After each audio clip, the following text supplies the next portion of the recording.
Hi everyone, welcome back to my channel.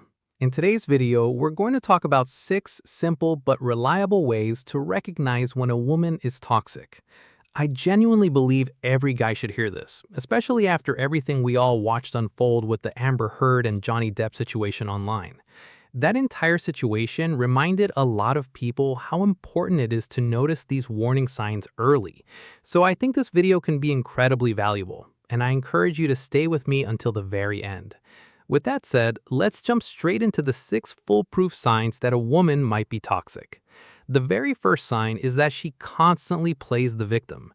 If she's always blaming someone else, pointing fingers at everyone around her, and never accepting responsibility for her own actions, that's a major red flag. Nothing is ever her fault, and she always finds someone else to blame. This kind of behavior shows that she's unwilling to take accountability, which is not something you want if you're looking for a healthy, mature relationship. A woman like this will often make you feel guilty for things you didn't even do. She'll have you apologizing over situations that weren't your fault, simply because she refuses to admit when she's wrong. Honestly, being with someone like that is emotionally draining. It's exhausting to constantly deal with someone who always shifts the blame onto other people and refuses to own their mistakes. Now, I do want to make an important distinction here. There's a difference between someone who is genuinely the victim in a situation and someone who constantly acts like the victim. I'm not saying she can never be right or never actually be hurt. Sometimes people truly are victims. But when someone always wants sympathy, always wants people to feel sorry for them, and constantly throws themselves a pity party, that's an unhealthy pattern, and it becomes incredibly difficult to build a relationship with someone who behaves that way. Moving on to number 2, and honestly one of the easiest signs to recognize early on, is that she plays games. This is something you can often notice right from the beginning if you're paying attention, and recognizing it early can save you a lot of wasted time. If you've watched my channel for a while, you've probably heard me repeat this countless times, because I really believe it's important. If a woman is playing games with you, it's usually a sign of insecurity and immaturity, and that's not something we should be entertaining. More importantly, it's often a preview of what the rest of the relationship will look like, and chances are it won't be a healthy or happy one. I also think it's important to mention that toxic behaviors don't always come from a place of bad intentions.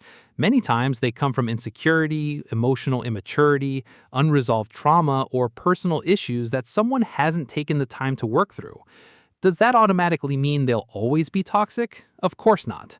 Does it mean they'll never be capable of having a healthy relationship? Absolutely not. People can grow and change.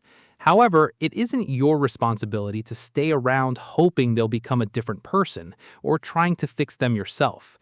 I would never recommend putting yourself in that position. If we're talking about someone who displays toxic behaviors, then it's ultimately their responsibility to recognize those behaviors, take ownership of them, work on themselves, and heal so they can eventually have a healthy relationship in the future. While we're on the topic of taking responsibility for our mental health, I'm really excited because today's video is sponsored by BetterHelp. Let me ask you something honestly. How has your mental health been lately? Personally, I've been feeling a little overwhelmed. Between running multiple YouTube channels, balancing work, and trying to make time for myself, it's definitely been challenging. So if you've been feeling stressed or mentally exhausted, just know you're absolutely not alone. One thing my therapist Janie has really helped me realize is that if I want to show up as the best version of myself, not only for me but for the people I care about, I have to intentionally make time for myself outside of work. The truth is, taking care of your mental health can feel overwhelming when you don't even know where to begin. And that's one of the biggest reasons I enjoy working with BetterHelp. They provide customized online therapy with video, phone, and even live chat sessions. So if you're not comfortable being on camera, you don't have to be. BetterHelp is also more affordable than traditional in-person therapy. They offer financial aid during the sign-up process, and they even accept HSA benefits. With a network of more than 20,000 licensed therapists covering a wide range of specialties, you're able to connect with someone who fits your needs even if that type of expertise isn't available where you live. All you have to do is fill out a short questionnaire, and within 48 hours, you'll be matched with a therapist. From there, you can schedule secure phone or video sessions, send unlimited messages whenever you need to, and everything you discuss stays completely private and confidential. If for any reason you feel like your therapist isn't the right fit, you can switch to a different one for no additional cost. BetterHelp has already helped over 2 million people take charge of their mental well-being. And because so many people are using the service, they're currently adding even more therapists across all 50 states. If you'd like to give it a try, you can use my link to receive 10% off your first month at betterhelp.com/CourtneyRyan. That's betterhelp.com/CourtneyRyan. Now, let's move on to the third sign. Number 3 is when your achievements start becoming a competition. A little healthy competition is completely normal. Whether you're playing a board game, competing in a video game, or joking around with your partner, being competitive can actually be a lot of fun. The problem starts when your personal accomplishments turn into something your partner feels the need to compete with. I came across a quote that really explains this well. It says that healthy relationships are built on both people genuinely wanting to see each other succeed in every area of life.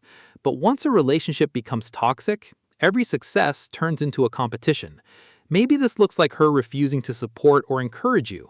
Instead of celebrating your promotion at work or being excited when something good happens, she becomes upset because she isn't experiencing the same success herself. Maybe you earn an A on an exam while she gets a C, and instead of being proud of you, she becomes angry or resentful because your achievement makes her feel worse about herself. There are countless situations where this kind of behavior can appear. It could happen with work, school, friendships, finances, promotions, or almost any accomplishment in life. The common pattern is that she isn't able to celebrate your wins because she's too focused on comparing them to her own. Instead of encouraging you, she sees your success as something she has to compete against, and that's a serious issue in any relationship. Now, that brings me to the fourth sign, which is excessive envy or jealousy. If your partner's jealousy or envy stops them from being genuinely happy about your success, that's a serious warning sign, and quite honestly, a toxic trait. Jealousy itself is a normal human emotion. We all experience it time to time. But once it turns into constant suspicion, invading your privacy, checking your phone, or repeatedly crossing personal boundaries, it becomes unhealthy. Some people like to say that a little jealousy is cute or even healthy in a relationship, and to a certain extent that's true. However, once it reaches the point where trust disappears and boundaries are no longer respected, it becomes a major problem. Now, if you've actually given someone a legitimate reason not to trust you, that's a completely different situation and not what I'm referring to here. What I'm talking about is when you've done absolutely nothing wrong, yet your partner still reacts with extreme jealousy. For example, maybe you're simply telling a story and happen to mention another woman's name, and immediately she becomes angry or starts accusing you of something even though there was nothing inappropriate about the situation. That's an example of excessive jealousy. The same goes for envy. If something positive happens in your life, your partner should naturally be encouraging and supportive. If instead they become bitter or resentful because of your success, that's a toxic pattern that shouldn't be ignored. That leads perfectly into sign number 5, which is controlling behavior. My previous 2 points naturally connect with this one because someone who is extremely jealous or envious often becomes controlling as well. Ask yourself whether she tries to control different aspects of your life. Does she tell you who you're allowed to spend time with? Does she try to decide who you can talk to? Does she dictate what you do every day or how you should behave? I know this next example sounds a little extreme, but if you watch the Johnny Depp trial, you'll probably understand the reference. Imagine someone insisting that they have to take your shoes off every single day after work, and then having a complete meltdown simply because one day you decided to take